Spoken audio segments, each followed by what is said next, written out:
So how precarious of a position is the Prime Minister in today? Let's bring in the front bench to talk about that. Brian Gallant is a former Liberal Premier of New Brunswick, now current CEO of Space Canada. Rudy Husney is a Conservative political analyst who worked as a senior advisor in Prime Minister Stephen Harper's government and candidate for the leader of the party. Tom Mulcair is a former leader of the NDP and, of course, a political analyst with CTV News. And rounding us out this evening, Rob Banzi is the Queen's Park Bureau Chief for the Toronto Star. Hi, everybody. Good to see you tonight. There's a couple of things to unpack, couple deadline days, as I referenced. Tom, I'll start with you, and let's start with the Bloc.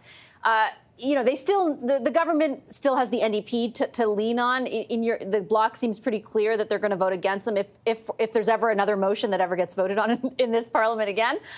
What do you think the prospect of an earlier election is now that the Bloc has said what they said, or is it the same as it basically was a couple days ago?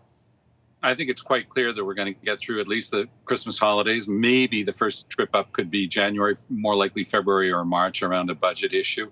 I also think that it was quite amusing to listen to Mr. Blanchet today, the head of the Bloc Quebecois, saying that his deadline was here and precisely nothing happened. Nothing happened because, in tone, I'm going to be speaking with the leaders of all of the other opposition parties. That would be him, the Bloc, the Conservatives, who will always vote against the Liberals, and, the NDP. So after saying 22 times that he was going to tear up the agreement every time he's had a chance, Mr. Singh has voted for the Liberals, and he's going to continue doing that because they don't have the money for a campaign right now. They don't necessarily have the candidates ready, and they don't seem to have the platform ready. They were talking a good game against the Bloc today through their now only one remaining Quebec MP, Alexandre Boulay, saying, it shows what lousy negotiators they are, but I think that there was a large sigh of relief when, on the Liberal side, when they realized that the NDP is going to come forward.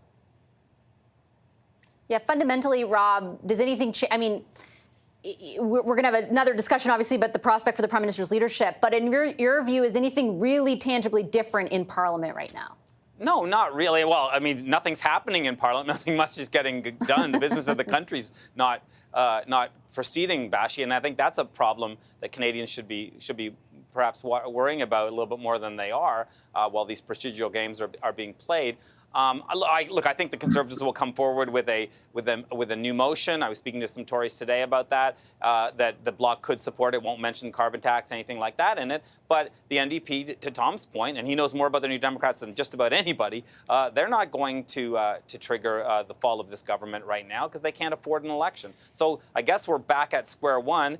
I was surprised, though, Vashi, that Karina Gould was ruling out prorogation so definitively. I still think that it's something they have in their back pocket if they have to use it. Yeah, I sort of think that Minister Gould, Rudy, is speaking with the authority that she has on that, and I have no doubt, no reason to disbelieve her. But ultimately, the Prime Minister would make that call. And the reason I asked at the end of the interview is because it feels fairly inevitable, given the paralysis in Parliament. There's no motion that's going to be introduced of confidence or non-confidence. They can't actually introduce any of their own legislation or move it forward. So, what other option do they have? Also, up against the backdrop of what's going on with leadership. Yeah, look, for the moment, I mean, it's very hard for the Liberal Party of Canada. We'll see what happens tomorrow. We'll see if there's going to be new faces, or maybe they'll do something more than just ask for a secret ballot. Maybe some MPs will decide, I don't know, to become independent to anything, or just to announce again that they won't be running. And I agree with you that at the end of the day, it's the Prime Minister's decision to prorogue. We'll see what happens in terms of the economic statement at maybe in November when the Liberals decide to basically table it. But look, for the Bloc Quebecois, I think the Bloc Quebecois is ready to go into an election. I think in the last, month or so, they've been appointing candidates. I mean, Yves-Francois Blanchet has been all over the place. Obviously, it's easier for him. He only has to cover Quebec and not the rest of the country. But you can see that he's really targeting some ridings in Quebec. For example, he was in Sherbrooke this weekend. This is former Minister Bibeau's riding, and also next to Pascal Sainton's riding. So I think the Bloc Québécois is ready to go to an election. I think that Tom is 100% correct when it comes to the NDP. The NDP doesn't have the will, doesn't have the money, and especially they're a bit tired now, some of the people, because there was all those provincial elections in British Columbia and also in Saskatchewan. So I don't think we're looking at an election in 2024. I think it's going to be at the earliest early 2025. And as all that speculation is happening, Brian, there's also these MPs who are now calling for, and some of them quite openly, a secret ballot to take place tomorrow in caucus or at some point in caucus. What do you think the chances of that happening are? I would say slim enough. I don't, in terms of it happening tomorrow. I think of it happening. It's possible. It's possible that at one point the caucus chair and/or the executive that they have in terms of the sort of regional representation decide on their own to say, hey, let's do a ballot and let's do a secret ballot. And we don't need the prime minister to say whether he would actually act on it or not, but maybe we just do it. I still think that's slim though, because it feels very sort of aggressive. And certainly those that have concerns about Justin Trudeau's leadership have been trying, and not sure they've been incredibly successful, but trying to keep it as subdued and sort of behind the scenes as possible. That certainly hasn't necessarily always worked, but it seems to be what they are striving for. So I'm just not sure that would be the approach that they would take. I don't think it happens tomorrow. I think tomorrow most will want to have another discussion to see what the prime minister has to say based on sort of the reflections lasted 24 hours. But certainly I'm sure he's been reflecting nevertheless since then. And also if they come tomorrow to the meeting and they basically lay out a way in which they think they can have a pathway to form the next government or be able to have a strong campaign, that also might help, and was certainly one of the things that I think some of the caucus members were trying to communicate last week as well. So that happening tomorrow, I don't think so. It happening at one point could very well be the case. But look, I think Freeland acknowledged this and others. There's no formal mechanism. There's no mechanism that really will be binding. So it ultimately still would be the prime minister's choice, even if they did have a secret ballot, and no matter what that percentage was.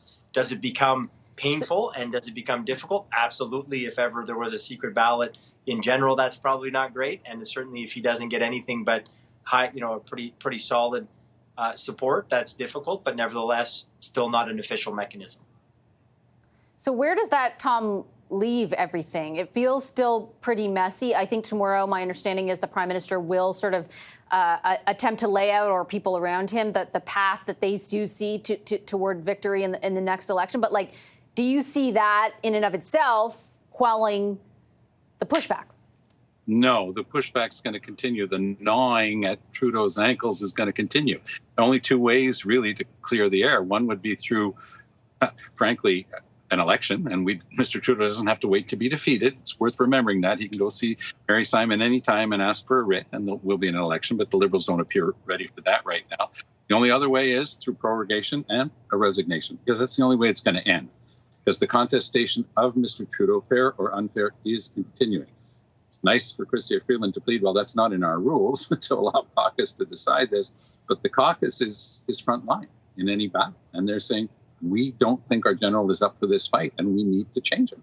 And Trudeau's refusing to listen. He'll go through the motions again tomorrow at caucus. That doesn't mean it's going to go over the patch. I've just got a minute left. I want to give each of you, Rob and Rudy, 30 seconds. Your thoughts on, Rob, I'll start with you, the prospect of a secret ballot. Look, I think it's great in principle, but it's unlikely to happen. And I think that's probably good for Mr. Trudeau, because I don't know if he would win a secret ballot. I think there's people in his own cabinet who might vote against him if it were secret. Well, it's interesting because Sean Casey said exactly that. Even last night, Helena Jazik, Rudy, on this program said that way more people in her estimation would vote against the prime minister if they thought it was secret. Yes, I don't think that's going to happen. And don't forget that Mr. Trudeau has a little card, which is to give 4 MPs cabinet position, because there were 4 ministers who resigned. So we'll see what happens with that. Also, if he plays that card at caucus to say, hey, be nice, otherwise, and some of you maybe will become ministers. Right. I think Brian mentioned that last week. Still no date for that cabinet shuffle.